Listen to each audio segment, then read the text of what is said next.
इसी प्रकार अन्य प्रसंगों को श्रवण करने के लिए महाराज श्री के एकमात्र अधिकृत ऑफिशियल यूट्यूब चैनल को सब्सक्राइब करके बेल आइकन को अवश्य दबा दें।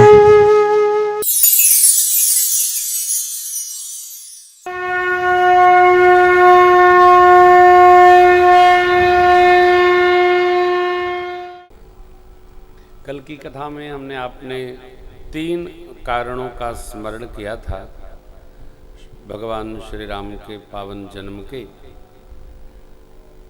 सांख्य दर्शन खड़ दर्शन का एक अंग है, उसमें एक सिद्धांत है, बिना कारण के कोई कार्य संभव नहीं है, अकारण कुछ संभव नहीं है। जो भी हो रहा उसके पीछे कोई न कोई कारण है। वो कोई भजन है ना, एक झोली में फूल खिले हैं, एक झोली में कांटे, अरे कोई कारण होगा। अकारण कुछ नहीं है। हम आप आए उसके पीछे भी कारण है, नहीं आते उसके पीछे भी कारण होता, सुन रहे उसके पीछे भी कारण है, नहीं सुनेंगे तो उसके पीछे भी कोई कारण होगा। ये जो चौथा प्रसंग है वो जीव से अति निकट का प्रसंग है।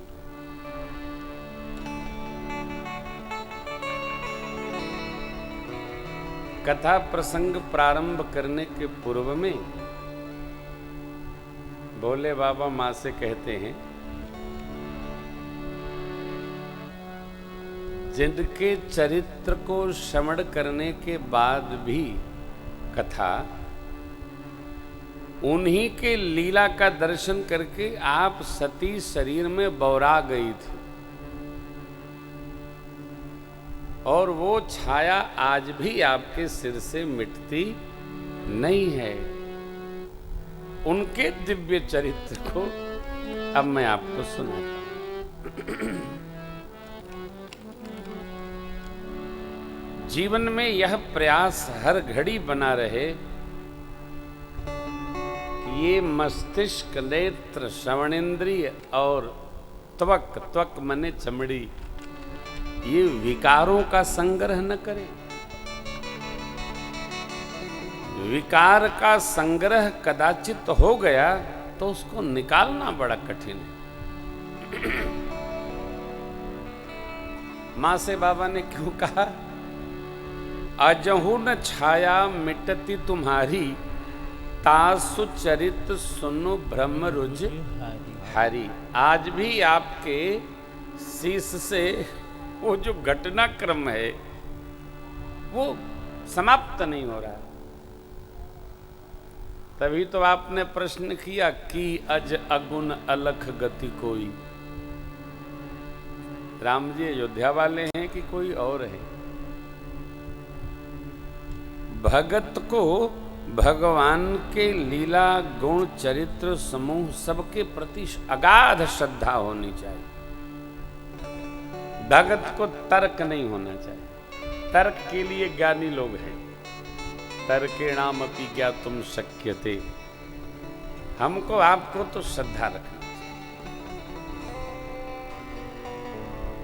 आप देखते होंगे हर जगह लिखा होता है, सरकार की ओर से लिखा होता है,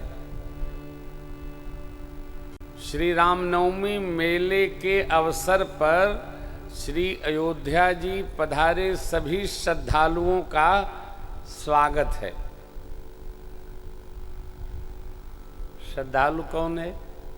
जिसमें श्रद्धा है। जिसमें श्रद्धा है उन्हीं के समूह को कहते हैं श्रद्धालु समूह। ज्ञानी श्रद्धालु हो तो घटना नहीं दुर्घटना समझिए, परंतु श्रद्धावान ज्ञानी अवश्य बन जाता है। इसलिए हमको आपको अगाध श्रद्धा रखना चाहिए। सद्गुरु में, संत में, शास्त्र में, स्मृतियों में, पुराणों में, उपनिषदों में, वेद भगवान और पंचम वेद सब में, तीर्थों में, नदियों में, मान बिंदुओं में, साधुजनों में अगाध श्रद्धा रखनी चाहिए। तर्क नहीं। ये मानने की है। नहीं तो आप घटनाक्रम देखिए, बाबा कहते हैं पिछले जन्म में आपने लीला दर्शन पाया और अजहू न छाया मिटती तुम्हारी, तासु चरित सुन ब्रह्म रुजारी। आज भी नहीं, कछु दिन भोजन बारी बतासा किए, कठिन कछु दिन उपवासा, बेल पाती मही परई सुखाई, 3 सहस्र संवत सुई खाई, पुण्य परिहरे सुखाने उपरना, महीना तम भय अपरना। इतना कठोर तप करने के बाद भी अजहू न छाया मिटती तुम्हारी।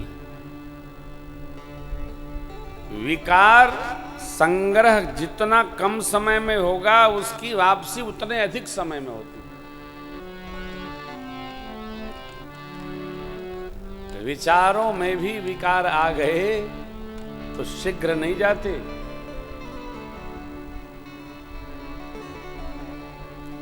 विकार स्थिर हो जाते। तो विकार का संग्रह ही न हो, यही बाबा कह रहे। याज्ञवल्क जी महाराज ये कथा भरद्वाज जी को तीर्थराज प्रयाग में सुना रहे हैं। कहते हैं, हे ऋषि श्रेष्ठ, भोले बाबा की ये वाणी सुनकर अजहू न छाया मिटती तुम्हारी, भवानी मैया को संकोच हुआ। कई लोग कहते हैं ना, भाई तुम बदले नहीं, जैसे 10 साल पहले थे वैसे अब भी हो। बारंबार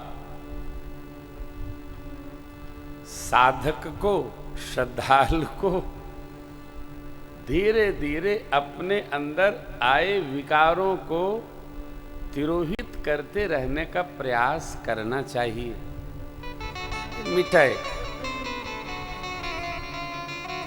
विकार, मिटे विकार मिटेंगे जब दिव्य संस्कार का हम संग्रह करते रहेंगे। धीरे धीरे धीरे धीरे शरीर में हो, इंद्रियों में हो, मन में हो, विकार संग्रह नहीं करेंगे, संस्कार संग्रह करेंगे, सदविचार संग्रह करेंगे हम, तो विकार मिटते चले जाएंगे। भाई निर्मलता जब आएगी तो विकारों की दुर्बलता दूर होती जाएगी। परमात्मा श्री रघुनाथ जी ने कितनी अद्भुत बात कही, निर्मल मन जन सो मोहि पावा। जो मन से निर्मल है, मेरा जन है, वो हमको पाया ही है। ढूंढेगा कहां? अच्छा, भगवान को कहां ढूंढा जाए? भगवान यहाँ है, भगवान वहाँ है, ये यहाँ वहाँ नहीं है। प्रश्न तो ये है कि भगवान कहाँ नहीं है। तो पाया प्रसंग है, श्री हनुमान जी महाराज से भक्तराज विभीषण कहते हैं, अब मोहि भा भरोसा हनुमंता, बिनु हरि कृपा मिलहि नहीं संता। अब भरोसा हुआ, पहले भरोसा नहीं था तो तुम राम राम क्यों गा रहे थे?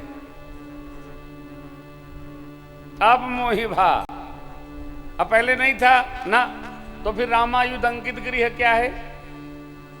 हम मंदिर में भगवान के अर्चा विग्रह की सेवा कर रहे हैं, और जब हमको ही ये श्रद्धा नहीं है कि मेरे भगवान ही भगवान हैं, तो हम कर क्या रहे हैं?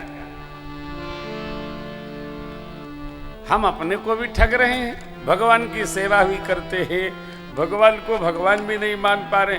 न जाने हमको भगवान का दर्शन कब होगा। अरे भैया, कलिकाल में अर्चा विग्रह ही भगवान का सत्य स्वरूप है। हमारे सरकार सिद्ध है, आप सब जानते हैं। अर्चा विग्रह में हमारी जितनी श्रद्धा बलवती होगी, हमको यही भगवान का सहज स्वरूप, भगवत तत्व, भगवत स्वरूप बोध प्रदान कर दे। जोड़कार हमको भी दर्शन हो जाता, कब होगा? अब तक क्या हो रहा था? ये भगवान तो है। हम आप जिनकी कथा गा रहे सुन रहे हैं, ये भगवान तो हैं कि कोई और है? ये भगवान है। नीलांबुज श्यामल कोमलांगम सीता समारोपित वाम भागम पाणौ महासायक चारु चापम नमामि रामम रघुवंशनाथम। ये भगवान है। और माँ की प्रश्नावली ऐसी है कि बाबा थोड़ा आनंद ले रहे, विनोद कर रहे हैं। तब प्रारंभ किए तो याज्ञवल्क्य जी ने कहा, हे ऋषिवर, भगवान शिव ने भवानी जी के साथ विनोद किया, थोड़ा उनको हल्का किया। क्या कह के? अजहू न छाया मिटत तुम्हारी, तासु चरित सुन ब्रह्म। ब्रह्म भी समाप्त होगा और ये बीमारी भी चली जाएगी। कौन सी? कि भगवान कौन है? ये बड़ी व्याधि है। सरकार को बिना माने जाना नहीं जा सकता है। मान लीजिए, केवल मानिए। श्री राम कथा स्मरण कर लेने मात्र से जीव में आए समस्त कल्मशों का नाश कर देती है। गाना सुनना तो छोड़िए हो, जिसे श्रवण कर मिट जाती, जिसे स्मरण कर मिट जाती है, जिसे स्मरण कर मिट जाती, 100 जन्म जन्म की व्यथा यही है राम कथा। जगत के लिए कथा नहीं है, भगत के लिए कथा है। किसके लिए? भगत के लिए कथा है। जीवन उपदेश नहीं है। जीवन उपदेश नहीं है, जीवन के लिए उपदेश है। और जिसके जीवन में ये उपदेश उपस्थित हो गया, वो तो भगवान की कृपा प्राप्त ही कर जाए। भगत को कुछ करना नहीं पड़ता है, भगत को सहज रहना पड़ता है। कितनी अद्भुत व्यवस्था उपस्थित है। क्या सौभाग्य है, ये जीवन से पता चलता है। आइए चौपाइयों का स्मरण करें। हम लोग गाएंगे, आप सभी दोहराएंगे। श्री अयोध्या जी में विराजे हैं, दिव्य प्रांगण में आश्रम के, तो आपका भी पुण्य हमारे साथ बढ़ेगा।